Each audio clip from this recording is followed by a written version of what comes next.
नमस्कार बच्चों। आज हम कक्षा +2 मैथ्स में next unit number second inverse trigonometric function के बारे में समझेंगे। आपने +1 कक्षा में बड़े अच्छे से ट्रिग्नोमेट्रिक फंक्शन के बारे में समझा है। जिसने +1 में ट्रिग्नोमेट्रिक फंक्शन में अच्छे से काम किया है तो इनवर्स ट्रिग्नोमेट्रिक फंक्शन जो है बिल्कुल बहुत ही आसान है।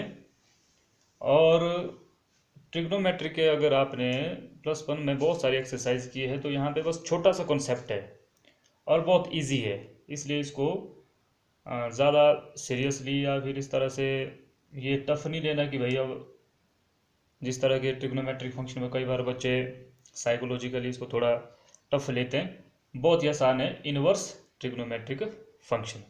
अब देखो, आपने मैट्रिक क्लास में आपसे पूछा जाता था कि बताइए साइन 45 डिग्री की वैल्यू कितनी है, बताइए साइन 30 डिग्री की वैल्यू कितनी है। तो उसके लिए आपने मैट्रिक में ही ट्रिग्नोमेट्रिक वैल्यू टेबल समझा है, जिसमें आपने 0 से लेकर 90 डिग्री तक की वैल्यू को याद किया होता है। वही वैल्यू फिर रिपीट होती रहती है। जब आप +1 में गए, वही डिग्री वाले जो एंगल थे उनको फिर आपसे रेडियंस की फॉर्म में पूछा गया। ठीक है जी, मतलब फिर आपसे पूछा गया कि भाई +1 में बताइए साइन π/4 की वैल्यू कितनी है, इसी तरह से टेंजेंट π/6 की वैल्यू कितनी होती है। मीन्स आपको प्रीवियस क्लासेस को ट्रिग्नोमेट्रिक जो टेबल आपने बनाया है वो वैल्यूज आपको अच्छे से याद होनी चाहिए, 0 से लेकर 90 के बीच में 6 के 6 ट्रिग्नोमेट्रिक फंक्शन की, क्योंकि यहाँ पे आप पढ़ेंगे उन्हीं ट्रिग्नोमेट्रिक फंक्शन का इनवर्स। साइन का इनवर्स, साइन इनवर्स इसको पढ़ते हैं, साइन इनवर्स मतलब उल्टा उसका, कॉस इनवर्स, कोसेकेंट इनवर्स। ठीक है जी। अब आपको पता है कि भाई जैसे आपने वहाँ पे पढ़ा है कि भाई हम यहाँ पे बोलते हैं उनको प्रिंसिपल वैल्यू ब्रांचेस, डोमेन भी बोलते हैं। आपने पढ़ा कि साइन की वैल्यू जो होती है -1 से लेकर 1 के बीच में ही, आपने याद भी की होगी। थोड़ा आप माइंड में रिमाइंड कीजिए, क्या -1 से लेकर 1 से ज़्यादा भी कोई वैल्यू साइन की थी? तो डेफिनेटली नहीं थी। तो यहाँ पे थोड़ा और ऐड होगा इसमें, बस आपने यहाँ पे उल्टा बताना होता है। वहाँ पे आपसे ऐसे पूछा जाता है साइन π/4 की वैल्यू बताओ कितनी है, और आप बताते थे 1/√2। यहाँ रिवर्स पूछा जाएगा, बताइए साइन की वैल्यू 1/√2 कितने एंगल पर होती है। उन्हीं वैल्यू को हम यहाँ पे नाम देते हैं प्रिंसिपल वैल्यूज। तो इस तरह से आपका ये जो डोमेन्स है आपके -1 से लेकर 1, -1 से लेकर 1, ये sine, cos, cosecant, secant, tangent inverse का डोमेन्स है। और ये ज़्यादा इंपॉर्टेंट है, देखो साइन की रेंज है -π/2 से लेकर π/2। यहाँ पे क्या ऐड हो गया, उस टाइम आपसे सिर्फ पॉजिटिव वैल्यू पूछी जाती थी।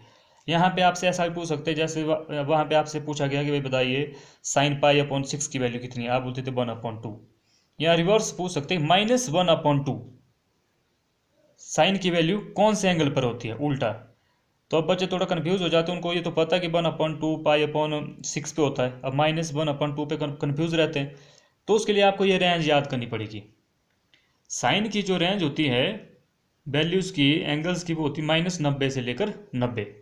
इसके बीच में जो भी इसकी एंगल्स की वैल्यू आएगी वो वैलिड होगी, मतलब -π/2 से लेकर π/2। इसी तरह कॉस की 0 से π।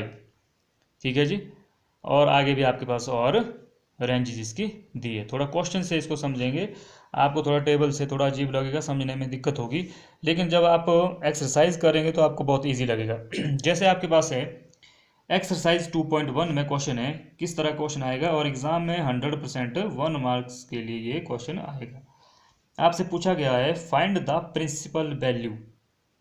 प्रिंसिपल वैल्यू माने आपसे सिंपल ये पूछेंगे कि भाई कितने एंगल्स पर कौन से ट्रिग्नोमेट्रिक फंक्शन की वैल्यू होगी। जैसे सिंपल है, आपसे पूछा गया है बताइए साइन इनवर्स -1/2, इसकी क्या निकालो प्रिंसिपल वैल्यू। अब समझाना चाहिए प्रिंसिपल वैल्यू अब क्या होता है। क्या पूछ रहे हैं आपसे ये बताइए साइन इनवर्स की वैल्यू 1/2, माइनस को भी छोड़ो फिलहाल, याद करो साइन की वैल्यू जो है 1/2 कौन से एंगल पे होती है, उस एंगल को आपने किस में बताना है, रेडियन में। हाँ बिल्कुल, आपको याद आ रहा होगा कि साइन की वैल्यू 1/2 कितने पे होती है, π/6 पे, मतलब 30 डिग्री पे। अब आप देख रहे हैं यहाँ माइनस का निशान है, ठीक है। इसको जो सिस्टेमेटिकली फिलहाल सॉल्व करने का जो तरीका है, हम क्या करते हैं, जिस इनवर्स ट्रिग्नोमेट्रिक फंक्शन की हमने प्रिंसिपल वैल्यू निकालनी है उसको मान लेंगे कोई फंक्शन y के बराबर। ये जस्ट फॉर्मेलिटी है, लेकिन आपको एग्जाम में इस तरह से सॉल्व करने के लिए नहीं आता, आपको बात तुरंत इसका फ्रिक्शन ऑफ सेकंड में जवाब देना होता है, ठीक है जी, क्योंकि 1 मार्क्स के लिए आते हैं। फिर आप क्या करते हैं सिस्टमेटिकली, फिर आपको रेंज भी लिखनी पड़ती है, वेयर बाई बिलोंग्स टू -π/2 से π/2 क्लोज इंटरवल, भाई इसके बीच में आनी चाहिए y की वैल्यू। अच्छा ठीक है, फिर आप क्या लिखते हैं, अब देखो साइन यहाँ पे क्या है, इनवर्स पे है, आपको 1/2 की वैल्यू निकाली ना, कितने पे होती है, अच्छा माइनस का है, ठीक है। तो साइन या इनवर्स का, इनवर्स का माने सिंपल बटे में, तो उधर कहाँ चला जाएगा, मल्टीप्लाई में, तो क्या बन जाएगा साइन y, और इधर आपके पास क्या बच गया -1/2। अब आपने बताना है कि भाई साइन की वैल्यू 1/2 कितने पे, आपने कहा जी बिल्कुल π/6 पे इसकी वैल्यू कितनी होती है, 1/2, साथ में क्या निशान लगा दिया, माइनस का। अब आपने ये जो -π/6 इसकी वैल्यू बताई, इसको आप देखेंगे क्या ये साइन की रेंज में है कि नहीं है। आपने कहा जी ये जो साइन -π/6 रेंज याद है आपको, मतलब -90 से लेकर 90 के बीच में, और -π/6 पाई की वैल्यू होती है 180 डिग्री, ये भी आपने बड़ा डिटेल में पढ़ा है +1 में। तो -π/6 जब बदला तो -30 डिग्री हो गया, तो -30 डिग्री -90 और 90 के बीच में आता है क्या, तो बिल्कुल ये तो और बेसिक आपको पता है, -90 के बाद -89 -88 इस तरह से काउंटिंग चलती है, तो -30 बिल्कुल बीच में आता है। तो इसमें ये थोड़ा पीछे का था, इतना इस लेवल में मैं ये मान के चलूँगा कि आपको सब कुछ आता है। तो सिंपल जो आपने देखा -π/6 जो है इस रेंज में बिल्कुल ये आता है, तो यही जो है साइन इनवर्स की कौन सी वैल्यू हो जाएगी, प्रिंसिपल वैल्यू -π/6। तो आपको इतना लंबा ले जाने की जरूरत नहीं है, आपने ट्रिग्नोमेट्रिक वैल्यू टेबल को अच्छे से याद कर ले और ये रेंजेस थोड़ा देख ले, तब आप इसकी वैल्यू फट से डायरेक्ट भी बता सकते हैं, ठीक है जी। थोड़ा एक और क्वेश्चन हम अंडरस्टैंड करते हैं, जैसे नेक्स्ट क्वेश्चन है आपके पास, अब इस पर देखो ध्यान देना है। आपके पास लिखा है कॉस इनवर्स -1/2, ठीक है। अब आपको याद आ रहा होगा कि 1/2 कॉस की कितने पे होती है, बिल्कुल π/3 पे होती है, लेकिन यहाँ निशान किस चीज़ का है, माइनस का है।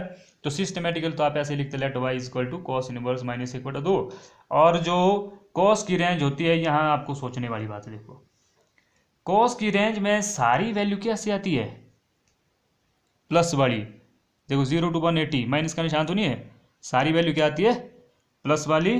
तो यहाँ पे आपने बता तो दिया जी, हाँ जी π/3 होता है, लेकिन π/3 क्या हो गया, माइनस का π/3, मतलब -60 डिग्री।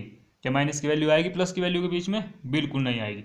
यहाँ पे अब इस तरह के क्वेश्चन ज़्यादा एग्जाम में आते हैं, डायरेक्ट वाले कम आते हैं, जिसमें थोड़ा आपको कुछ काम करना पड़ता, थोड़ा माइंड लगाना पड़ता, वो ज़्यादा आते हैं। देखो अब यहाँ डायरेक्ट से काम नहीं चलेगा, आपने डायरेक्ट बता दिया जी ठीक है कॉस की वैल्यू -1/2 -π/3 पे होती है, पर ये रेंज में नहीं आई।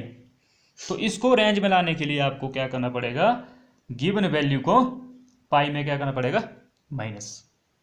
तो पाई में जब आपने माइनस इसको किया तो कितना हो गया, 2π/3। ये जो 2π/3 है ये किसके बराबर होता है, 120 डिग्री के बराबर, और 120 डिग्री बिल्कुल कॉस की रेंज में फिट बैठता है। तो 2π/3 इसकी रियल प्रिंसिपल वैल्यू आएगी। अब थोड़ा फटाफट समझते हैं, अगर आपको इस तरह के क्विक एक्शन लेने हो तो कैसे लेंगे। ये देखिए, sine inverse -x, tangent inverse -x, cosecant inverse -x। अगर साइन, टेंजेंट, कोसिकेंट इन तीनों की वैल्यू अगर माइनस में हो तो आप डायरेक्ट आंसर दे सकते हैं, भाई आप डायरेक्ट बोल सकते हैं हाँ जी ये इसकी प्रिंसिपल वैल्यू है, कोई आपको कोई माइनस प्लस करने की आवश्यकता नहीं। अब देखो नेक्स्ट, अगर कॉस, सिकेंट, कोटेंजेंट इनकी वैल्यू अगर माइनस में हो तो वहां पे डायरेक्ट से काम नहीं चलेगा। जो डायरेक्ट वैल्यू आपने बताई उस डायरेक्ट वैल्यू को पाई में क्या करना पड़ेगा, माइनस करना पड़ेगा। पाई में माइनस करने के बाद जो आप डायरेक्ट वैल्यू बता रहे थे जो सॉल्व करके आएगी वो इन तीनों फंक्शनों की क्या होगी, प्रिंसिपल वैल्यू। आप इससे भी समझ सकते हैं या फिर रेंजों से भी समझ सकते हैं, तो ये रेंज में नहीं आई, ठीक है जी, तो वो इसकी क्या हो जाएगी, प्रिंसिपल वैल्यू। थोड़ा और क्लियर करते हैं। अब देखिए, अब ऊपर आपसे सिंगल सिंगल पूछ रहे थे, ठीक है।